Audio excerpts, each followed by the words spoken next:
नमस्कार दोस्तों, स्वागत है आपका हमारे चैनल में एजुकेशन फॉर नॉलेज में। आज के वीडियो में आज हम लोग देखेंगे सेट नंबर 31। आपको बता दें कि सेट नंबर 1 से लेकर 30 यानी कि सेट नंबर 1 से 30 तक कंप्लीट हो चुका है। प्लेलिस्ट बना हुआ, अगर आप नहीं देखें तो जरूर देखें। यहाँ पे आपको बता दें कि पी वाई क्यू क्वेश्चन है, यानी सारे प्रीवियस ईयर क्वेश्चन है और MCQ फॉर्मेट में है। आप इसको देख सकते हैं रिवीजन के तौर पर। यहाँ बीपीएससी और बीएसएससी के द्वारा अलग अलग एग्जामों में पूछा गया उससे संबंधित क्वेश्चन। आपको बता दें एक फैक्ट कि यहाँ पे टोटल 100 सेट करने वाले हैं। ये एक माइलस्टोन होगा, एक हम लोग मील का पत्थर अचीव करेंगे, क्योंकि हम लोग आज 31 नंबर तक पहुँच गए हैं। 30 हम लोग का कंप्लीट हो चुका है। तो एक रिवीजन के लिए इम्पॉर्टेंट है, यानी रिवीजन बहुत इंपॉर्टेंट है अगर आप एक अधिकारी बनना चाहते हैं तो। और आपको बता दें कि आगामी 71st बीपीएससी बीएसएससी के अलग अलग एग्जामों जैसे बिहार एसआई, बिहार पुलिस और टीचर 4.0 का तैयारी कर रहे हैं तो उसके लिए भी इम्पोर्टेंट होगा। तो आप वीडियो पे अंत तक बने रहें। चलिए शुरू करते हैं। क्वेश्चन नंबर फर्स्ट में दिया गया है, आप जैसे में देख पा रहे हैं, स्वतंत्र स्वतंत्र बिहार के पहले मुख्यमंत्री कौन थे? यानी कि इंडिपेंडेंस बिहार के पहले मुख्यमंत्री, फर्स्ट मुख्यमंत्री कौन थे, ऐसे आपसे पूछा जा रहा है। तो फर्स्ट का आंसर ये हो जाएगा श्री कृष्ण सिंह।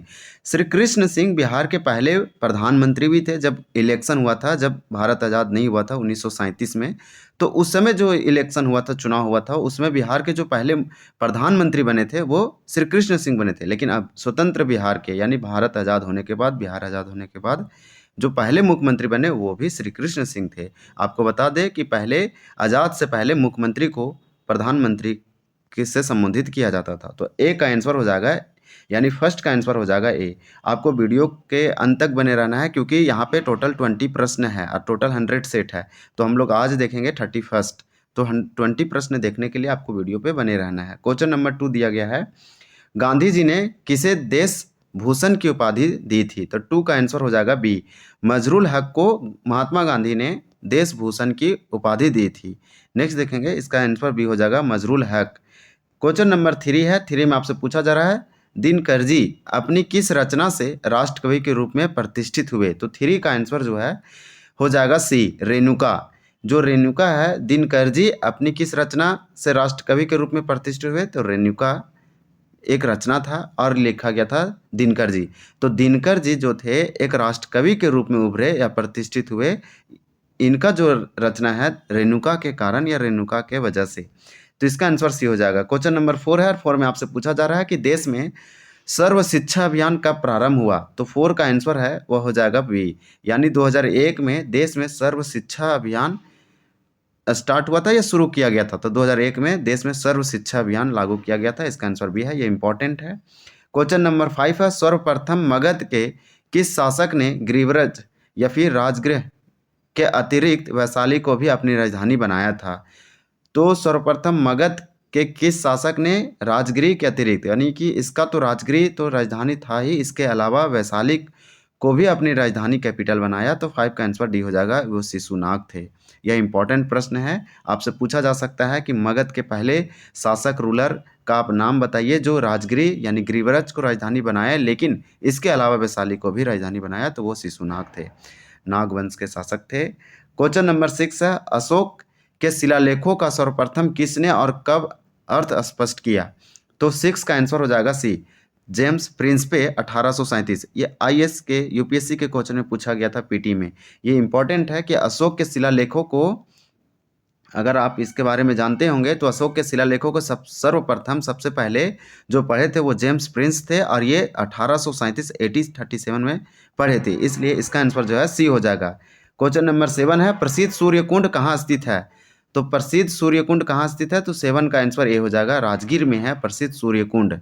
नेक्स्ट देखेंगे क्वेश्चन नंबर 8 में दिया गया है, सुप्रसिद्ध आलोचक मैनेजर पांडे का जन्म कब और कहाँ हुआ था? तो सुप्रसिद्ध आलोचक मैनेजर पांडे, यह मैनेजर पांडे एक सुप्रसिद्ध आलोचक हैं। इनका जन्म और कहाँ और कब हुआ वो पूछा जा रहा है। तो 8 का आंसर भी हो जाएगा, 1941 ईस्वी में और गोपालगंज में हुआ था। इसका आंसर भी हो जाएगा। नेक्स्ट प्रश्न हम लोग देखेंगे क्वेश्चन नंबर 9। क्वेश्चन नंबर 9 में दिया गया है, अशोक के राज्यारोहण के बाद किस वर्ष सुदामा गुफा का निर्माण किया गया था? तो सुदामा गुफा का निर्माण कब किया गया था और अशोक के राज्यारोहण के बाद किया गया? तो 9 का आंसर जो है वह हो जाएगा सी, 12वें वर्ष। अशोक के राज्यारोहण के 12वें वर्ष 12वें वर्ष के बाद सुदामा गुफा का निर्माण किया गया था? इसका आंसर जो है स9 का सी हो जाएगा। ये इंपॉर्टेंट है, अशोक से रिलेटेड पीटी तो पूछे जाते हैं, लेकिन मेंस में भी अशोक से संबंधित क्वेश्चन पूछे जाते हैं। सुदामा गुफा का दूसरा नाम क्या है? तो 10 का आंसर है डी, यानी कि न्यायग्रोध। तो सुदामा गुफा का दूसरा नाम क्या है? न्यायग्रोध। सुदामा गुफा अशोक के राज्यारोहण के 12वें वर्ष के बाद बनाया गया था और इसका दूसरा नाम न्यायग्रोध है। नेक्स्ट देखेंगे, क्वेश्चन नंबर 11 है। 11 में दिया गया है, सूत पीटक का संकलन किसके द्वारा किया गया था? तो सूत पीटक का संकलन यानी कि कंपोजिशन किसके द्वारा किया गया? तो 11 का आंसर जो है ए हो जाएगा, आनंद के द्वारा किया गया है।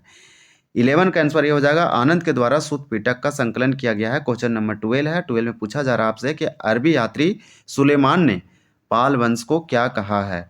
तो 12 का आंसर जो है वो सी हो जाएगा, रुहिया कहा है, रुहैया कहा है। यानी अरबी यात्री सुलेमान ने पाल वंश को क्या कहा है? तो रुहैया कहा है। इंपॉर्टेंट है, यानी पाल वंश को आपसे पूछा जाए कि पाल वंश को क्या कहा जाता है? तो रुहैया कहा जाता है, क्योंकि एक अरबी यात्री थे सुलेमान, ये पाल वंश को पाल वंश ना कह के रुहैया कहा है। ये इंपॉर्टेंट है। क्वेश्चन नंबर 13 है। 13 में पूछा जा रहा है कि सेंड्रोकोटस से चंद्रगुप्त मौर्य की पहचान किसने की? तो 13 का आंसर ये हो जाएगा, विलियम्स जोन्स। विलियम जोन्स ने सेंड्रोकोटस से चंद्रगुप्त की मौर्य की पहचान की। ये इंपॉर्टेंट है, इसका आंसर ये हो जाएगा। क्वेश्चन नंबर 14 है। 14 में आपसे पूछा जा रहा है, सैयद अहमद बरेलवी का जन्म कब और कहाँ हुआ था? तो सैयद अहमद बरेलवी का जन्म कब और कहाँ हुआ? तो इसका आंसर जो है 14 का ए हो जाएगा, 1776 रायबरेली में। सैयद अहमद बरेलवी का जन्म रायबरेली में हुआ और 1776 ईस्वी में हुआ, 1776। इंपॉर्टेंट है, इनके द्वारा मूवमेंट किया गया है, भारत में आंदोलन चलाया गया है। तो 14 का आंसर तो ए हो जाएगा। क्वेश्चन नंबर 15 है। 15 में दिया गया है, किस वर्ष सैयद अहमद बरेलवी ने पटना का दौरा किया था? तो किस वर्ष सैयद अहमद बरेलवी जो कहाँ के थे? तो यह रायबरेली के थे और ये पटना आए। तो किस वर्ष आए आपसे पूछा जा रहा है कि ये पटना कब आए? तो 15 का आंसर सी हो जाएगा, 1821 ईस्वी में। 1821 में 1821 में आए थे सैयद अहमद बरेलवी पटना। इसका आंसर सी हो जाएगा। क्वेश्चन नंबर 16 है। सेंट जोसेफ चर्च बांकीपुर कहाँ स्थित है? तो सेंट जोसेफ चर्च ये बांकीपुर में है और ये कहाँ पे है? तो आप लोग जानते हैं कि बांकीपुर बिहार में कहाँ है। तो 16 का आंसर ये हो जाएगा, ये पटना में है। इसलिए ये बहुत ही सिंपल था। आपसे क्वेश्चन अगर पूछा जाएगा तो सिंपली पूछा जाएगा कि सेंट जोसेफ चर्च बिहार में कहाँ है? तो ये आप याद रखें कि सेंट जोसेफ चर्च पटना के बांकीपुर में है। इंपॉर्टेंट हो जाएगा ये क्वेश्चन। क्वेश्चन नंबर 17 है। विख्यात सेवक राम, तो विख्यात सेवक राम और हुलास लाल किस शैली के चित्रकार हैं? तो 17 का आंसर बी हो जाएगा, पटना कलम। यह संस्कृति, कला एवं संस्कृति के अंतर्गत क्वेश्चन पूछा जा सकता है कि विख्यात सेवक राम और हुलास लाल किस शैली के चित्रकार हैं? तो ये इंपॉर्टेंट चित्रकार हैं, ये पटना कलम के हैं, इसलिए इसका आंसर बी हो जाएगा। क्वेश्चन नंबर 18 है। सेन वंश की स्थापना किसने की थी? सिंपल स्ट्रेट फॉरवर्ड क्वेश्चन है, सेन वंश की स्थापना। ऐसे ही क्वेश्चन पूछे जाते हैं। लोगों का सिलेक्शन इसलिए नहीं होता है जॉब में क्योंकि लोग हार्ड क्वेश्चन करते हैं, इसलिए नहीं होता। लोग इजी क्वेश्चन गलत कर देते हैं या इजी क्वेश्चन उनसे नहीं हो पाता है। 1-2 अगर 4-5 क्वेश्चन अच्छे से जो इजी है वो अगर अच्छे किया जा सकता है तो नंबर इंप्रूव हो जाएगा और उससे उसका सिलेक्शन हो सकता है कुछ नंबर से जो छटते हैं। तो रिवीजन बहुत इंपॉर्टेंट है कि आप रिवीजन रेगुलर करते रहें जब तक आप स्टूडेंट हैं। सेन वंश की स्थापना किसने की थी? तो 18 का आंसर ये हो जाएगा, लक्ष्मण सेन ने। इसके नाम में छुपा हुआ है, सेन वंश की स्थापना लक्ष्मण सेन ने किया। हालांकि सब में सेन लगा के रखा है, लेकिन आप याद रखें कि लक्ष्मण सेन के द्वारा आप 2-3 बार जब इसको पढ़िएगा तो आपको ये परमानेंटली याद हो जाएगा। तो ये हम लोग का क्वेश्चन यहाँ पे 18 था। अब नेक्स्ट क्वेश्चन देखेंगे, क्वेश्चन नंबर 19।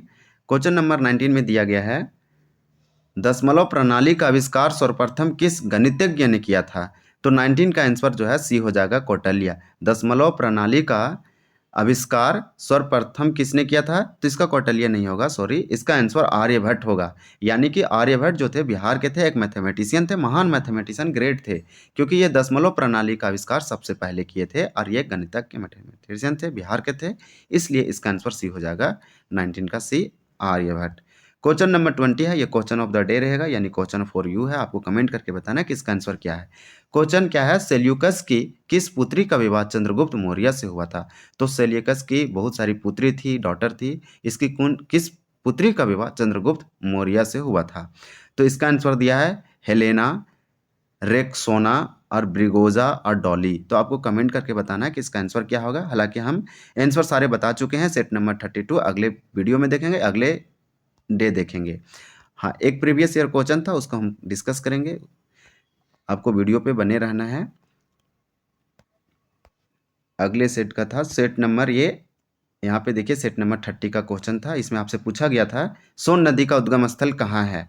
तो इसका आंसर ये बहुत ही सिंपल था। सोन नदी का जो उद्गम स्थल है वह अमरकंटक से निकलती है। मध्य प्रदेश के अमरकंटक पहाड़ियों से निकलती है सोन नदी। तो इस प्रकार से सारे हम लोग का क्वेश्चन कंप्लीट हो गया सेट नंबर 31। अगर आपको पसंद आया तो आप कंप्लीट वीडियो देखें। तो दोस्तों ये था हमारा अभ्यास प्रैक्टिस सेट नंबर 31। अगर आपको यह जानकारी पसंद आई हो तो वीडियो को लाइक और शेयर करना ना भूलें। चैनल को सब्सक्राइब करें और बेल आइकन दबाएं ताकि आप हमारे आने वाले वीडियो मिस ना करें। मिलते हैं अगले वीडियो में, तब तक के लिए धन्यवाद। जय हिंद।